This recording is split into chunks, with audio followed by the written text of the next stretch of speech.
Starfield. Starfield is the first Bethesda RPG that I got to play around the time that it actually released.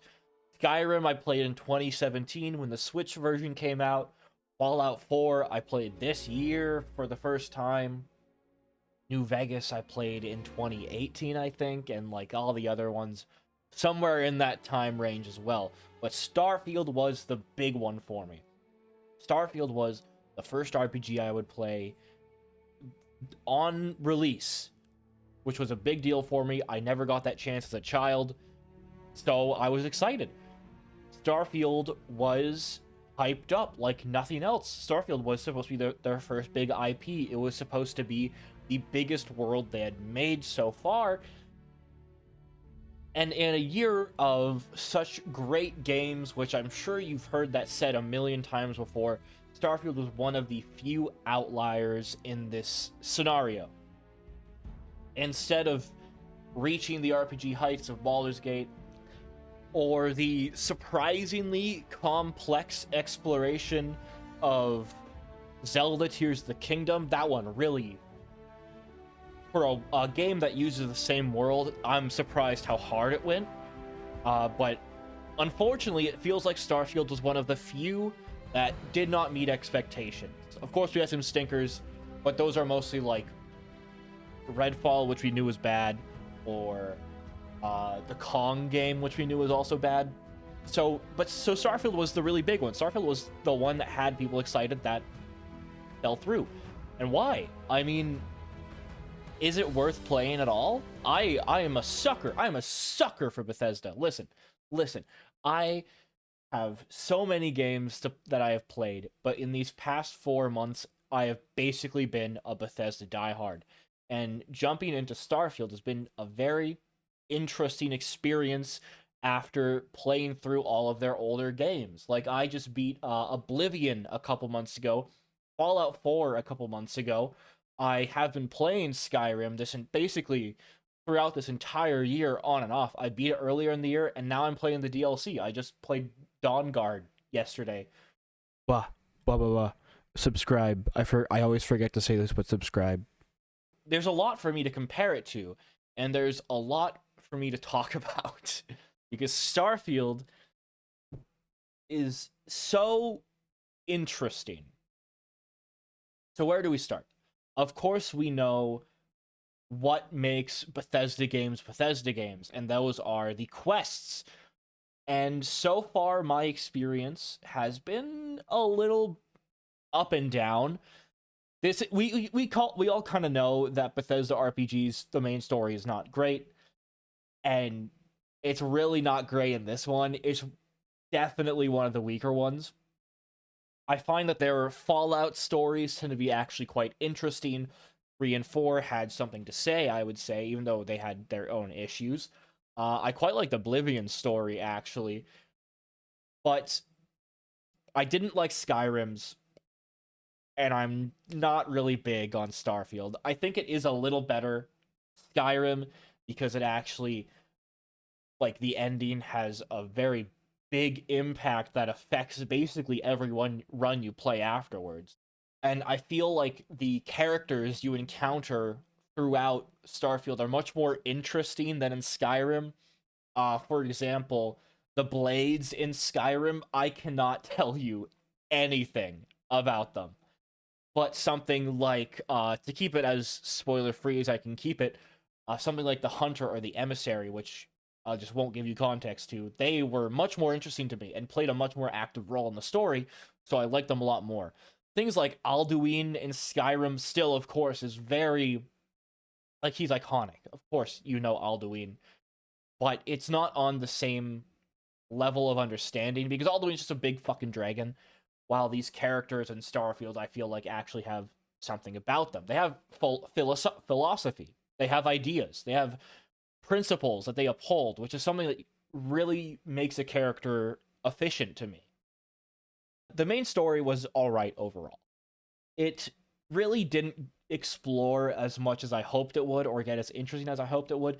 There were some moments later on that I thought were really good. If you, like, in the last 3 missions, I love them. I think if you've played it, you know what I'm talking about. But basically the first 2/3 of the campaign, I did not even realize I was completing. I like to look up how far I am in game sometimes. Sometimes I'll look at the mission list and then I will have an idea of where I am based on what mission I'm currently playing through. And when I found out that I was only 3 missions away from completing the game, it felt like I hadn't done anything. It felt like I had just gotten the friends back who you need to get back. And then all of a sudden we're already here at like the end of the game. It was really jarring. It really ruined a lot for me. Like the main story I always try to run through, but it really just did not succeed in the ways that I wish it did. Like the beginning is so dull.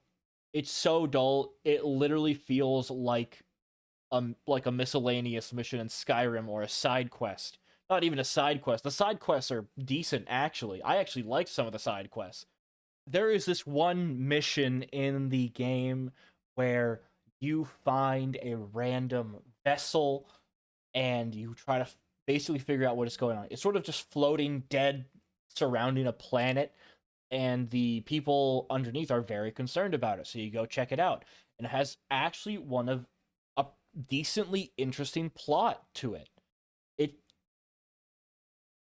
it uses your skill checks. I found a lot of the time in Starfield particularly, it actually used skill checks a lot better than I feel it did in any other Bethesda game, like Skyrim. Oh, especially Skyrim, especially Skyrim.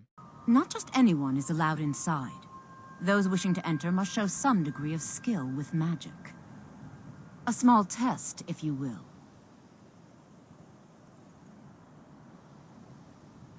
You know, I think you're right. Their skill checks are not great. I don't like them. But it felt like you actually had differences based on your class, and I really liked that. I actually really appreciated that about the game. And even in New Game Plus, there are even more ways that you can interact with these quest lines and make it more of an interesting game for you to play.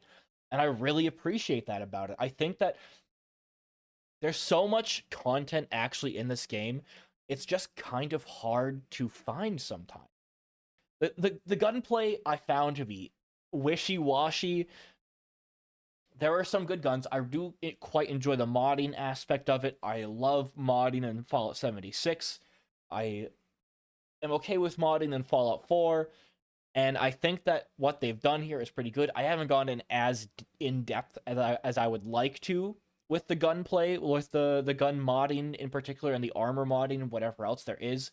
I do think that it's a little bare bones right now.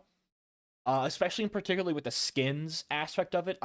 So as far as I've played, there's no skins for items or anything, but I've heard that if you get the premium edition, there are a couple that you can play with. Hopefully it doesn't keep to that, because almost every item has a skin selection.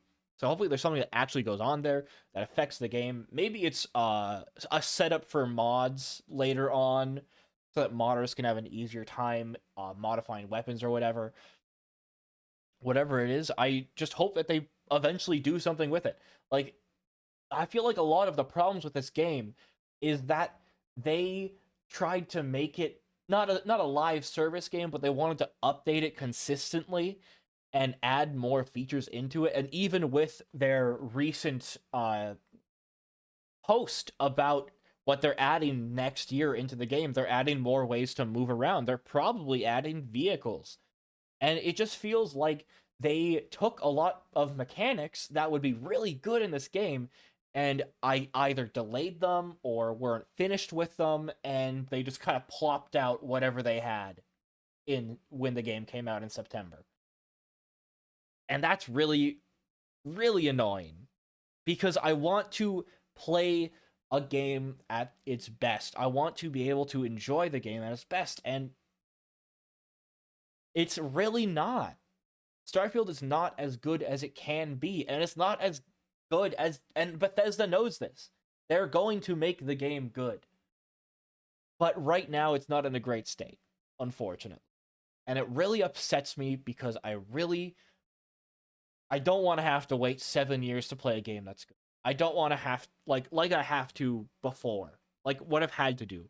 How I've been late on these games. I've been 6 years late to Skyrim. I've been 7 years late to Fallout 4. And although I do get to play these games in their best state, I don't there's such a time difference. It's settled. There's no more surprise to it like there is in Starfield right now, but the surprise isn't there either because the game's just so bare bones in terms of what it can be and what it will be. That's the unfortunate thing. We know it's going to be better. We know the game's going to get better, but they just haven't done it. Starfield can be a great game. It's going to be a great game. Like I've said like I said so many times throughout this. And I think that in the future, I would say go for it. At its current state in December 2023, it's okay. There's not enough guns. The worlds are boring. The storyline's not great. I'm sure in 2024, maybe the end of next year, it'll be a much better game. And I would definitely probably give it go for it next year. But unfortunately, just as it is right now, it's not. And yeah, that is Starfield. Unfortunately, I enjoyed. I don't want to say I didn't enjoy it. I enjoyed it, but it is definitely not the quality that it should be, and it will get better. I mean, at this point, we know this. I mean, look at Cyberpunk. Look at Fallout 76. Look at whatever else. The unfortunate thing about all these games is that they do get good, but it takes years and years to actually get to that point. And now that I can see it happen before it actually happens, it really upsets me. And that's Starfield. Would I say to play it right now? If you got Game Pass, maybe, but I would not pay $80 for it. Not $90 here, I think, in Canada. I think it's $90. That's way too much for video games in general, I feel. All right, bye.